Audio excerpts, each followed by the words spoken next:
Genshin is an ever-expanding game with lots of different regions based on real-world influences and culture, with the added twist of it being in a fantasy world. Recently, a new character sparked an uproar in the community, and in this video I want to clarify why this has come to be, and no, it's not just an issue of it being SJW. The issue is more convoluted. I want to state that this isn't an attack on those who like Candace, the character in question. I merely wish to discuss the issue with her from a writer and character designer's perspective, because I see a lot of people stating things with ill intent and not a lot of discussion. So without further ado, here's... The name Candace originates from the word Kandake, of which the character is based off. Kandake isn't actually a name, but rather a title, roughly meaning queen. Similar to Al-Haytham, Genshin wanted to add characters into the game based on real people, somewhat similar to how Fate does with their characters. So, which Kandake is this? This is Kandake Amaneranes of Kush, by far the most well-known of them all. In a battle between Kush and the Roman Empire, Amaneranes was blinded in one eye, hence the inspiration of the heterochromatic eyes.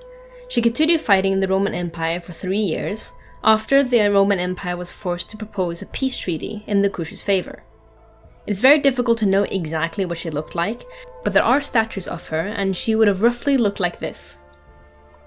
Obviously, this design would never fly in Genshin. Genshin has a very strict character model and would be unable to support her actual appearance, including the overall art style and changing major features similar to how Aloy is. Now the main issue here is skin tone. There's a clear difference between the two. But why does this matter? You see, since it's based on a real person, it would be the bare minimum to get her ethnicity right. It would be a spit in the face to all who share her skin tone, as it's a way of saying, you don't belong here. For whatever reason, Hoyoverse has no interest in honouring the Kandakes. Candace in Genshin is far lighter skinned than her real world influence, and therein comes the controversy. Even if this wasn't Amaneranes, it wouldn't make things better as all the Kandakes were black. It also helps with telling us of who exactly she is. Candace in the game is someone who goes outside and fights for her people, exposing her to sunlight, meaning that she would have darker skin.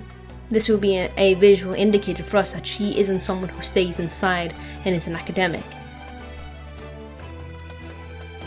The difference in between the skin tone between the darker skinned characters and the lighter ones are also very minute. You can barely tell, and at a glance you might not be able to do so whatsoever. There are various of shades outside of the more paler Caucasian skin tone, and a multitude of different ethnicities and races. The one Candace represents is not what she is reflected of. I am repeating myself, but I think it's important to remember how she is supposed to represent an entire region.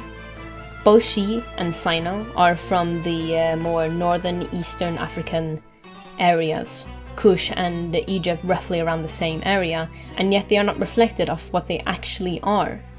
It feels as though the company thinks that they need to be fixed, that their skin tone isn't proper enough, which is disingenuous of them. I feel as though I'm going a bit too off topic, so I'll bring it back to another point. The writer's perspective. Why? I'm seeing the counter-argument be made that this is a work of fiction, and therefore you don't have to be realistic. Which isn't exactly in touch with what Genshin wants to be, and later on isn't really reflective of how we are as a modern society. There's a long-standing history of the East, and especially the West, diminishing dark-skinned people, from the Middle East all the way down to Africa, and even horizontally with Indians during the colonialist era. Even going back so much as 70 years, we'll find works depicting black people as something less than human, and today we're trying to move past this, as we have come to accept that it doesn't matter what your skin tone is, it's the quality of the character. We've come to the conclusion that there isn't any inherently biological differences between our races, and therefore racism is illogical, unethical, and needs removing, and today we still struggle with that. Literature is a gateway to human perception and understanding of the struggles of that era. There's a reason why schools put such heavy emphasis on literature and reading between the lines. The way people are depicted in media is often reflective of society and its values. Of course, you can't just pick one and say it's indicative of the era as a whole, but they tend to reflect social views. Therefore, it's concerning that every show, book, and game with a dark-skinned protagonist is far and few between. Not to say that those that do have dark-skinned protagonists are perfect, but there were people who thought ill of Spider-Verse exclusively because they didn't like Miles and Gwen being Spider-Man. And with the lack of black people in media, it is depressing to see real-world people not being able to be represented even, rather having the ethnicity cast aside for whatever reason. There are plenty of games with good representation that are met with no controversy as there was no need for it. Echo from League of Legends or Arcane, Phoenix from Valorant are two from a company that is owned by a Chinese shareholder. Phoenix is one of the main faces of Valorant, and it really speaks to how it doesn't need to be such a big fuss over something. It doesn't need to be a big deal. More often than not, people prefer casual representation more often than focused representation. And I for one agree with that. I'd rather have a story about a person being mighty first, and then them being black or female second. But for some reason, these companies continuously try to make controversy where there's no need to be. Candace most certainly was whitewashed for some reason. I myself know how great it feels to be represented as a minority. I don't often see people of my own race on the big screens, and had to make do with what I had. I'd always been relegated to being the side character or the sidekick, and to see someone of my own race being the main character was really powerful and felt great for myself. And I feel as though Sumeru is missing out on having this, connecting with their community and a larger fan base. Instead, they feel as though perhaps that their fan base cannot resonate with this, and it's not something that the modern society wishes to have anymore, and is very out of touch of what modern society, especially in the West, looks like today. I've heard a lot of people think that it's all hating for hating's sake, and the culture is still being represented, which comes to my second point, and that's, I want to get out of the way because for some reason this argument has come up only when Sumeru has been released, and that is that Sumeru isn't real, and none of the characters are real, and none of the places that are in Genshin are real or based off anything. Which I find extremely redundant, as we are not blind. We're all able to comprehend how Mondstadt is most certainly supposed to be Germany, but fantasy.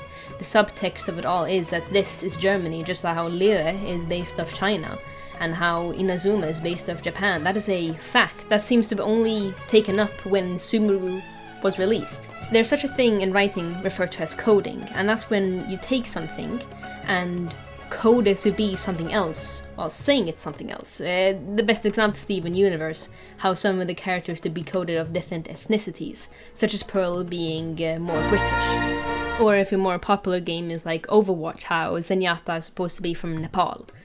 All in all, it's been used for writing purposes to imply certain things. We can see it as far back as the 16th century. Famous author Jonathan Swift was unsatisfied of how his country was leading itself or with its war, and then wrote Gulliver's Travels. As he was unable to directly criticize the government, he wrote stories that are reflective of this. People who also shared his concerns read this and be able to criticize it. In my country, it is obligatory, it's mandatory to take tests where you've read an excerpt from Gulliver's Travels and be able to interpret what it is that Jonathan Swift meant with this. The first voyage in Gulliver's Travels is to Lilliput, where he goes to a country of small men. In there, the two countries are in war, and no one knows why. In the end, they found out that the war was instigated by a discussion of where a person should crack the egg, at the top or the bottom. Jonathan Swift was adamant that this dehumanization of the other side and the war was petty and nonsensical. That is the point of Gulliver's Travels, and that is what he's trying to accentuate, and that is coding. Sumeru is based off real-world influences. That is a fact. We're all clearly able to tell that Mondstadt is Germany, Inazuma is Japan, and Liyue is China. We know that Sumeru has real-world influences as well. This isn't a discussion, it is a fact. Going off that, there's an important piece of history that you must be aware when you're able to critically analyze Sumeru, and that is Orientalism. Not many people know about Orientalism. In summary, Orientalism was old imperialist propaganda to make the Middle East seem more like a place that should be colonized. It gave it mystical elements or an exotic view, and they implied that men were feminine and therefore weak, and that the women were exotic whores. It was made to seem like this was a profitable and easy conquest. After all, the men were pathetic, and the women, it's fine if you go and pillage and, with them, because they're begging for it already. That was the objective with Orientalism. Frantz Fanon, a French West Indian psychiatrist and political philosopher, as well as Edward Said, the person who coined the term Orientalism, stated that it is a candid and complex fact that empires colonize us through imagination. A very recent example would be The White Man's Burden. It is an imperialist attempt that proposes that the white race is morally obliged to civilize the non-whites of the planet Earth, and encourage their progress through economical, social, and cultural means through colonialism. In their eyes, colonialism wasn't bad. They were merely helping these people, or liberating them from their previous barbaric society. Most people don't like the idea of continuously torturing and killing people, and society needed to be able to supplement this by giving a coherent reason as to why they should do this, beyond just the money and power. This type of colonialism of the Middle East was no different. They needed excuses and justifications. By making the people there seem as animals or whores, they had their made-up reason of why they should do this towards these people. Obviously, this isn't something that we should participate in today. It's a widespread study on how to disassemble the ideas of Orientalism. And unfortunately, Sumeru has made multiple cases where they use Orientalism for aesthetical appeal. The criticism made against Genshin and the cast of Sumeru is justified in this regard. There isn't a base we can stand on that's saying that having Orientalism be fetishized is a good thing. It is possible that they were unaware. Post-production here, it maybe got worse. They recently used the Arabic oil lamp in a Christian or Orientalist context. I failed to find anything on the oil lamp's significance beyond the Orientalist genie propaganda and the Christian idea that oil lamps were a gift of God's wisdom. The literal God of wisdom doesn't use anything to signify its status beyond false pretenses or other cultural ideas. And although that brings up a different discussion of why Liyue and Inazuma were so well researched and Sumeru was not, that's another kind of worms that we needn't open right now. Predicating your designs on Orientalism or racist tropes is ill-advised, and whitewashing real people even more so. I feel as though Candace's design isn't bad. It's visually appealing, and I can understand why people like her. I feel as though that if they just kept the skin tone of Candace to be accurate to her real-world counterpart, there would be no need for this video whatsoever.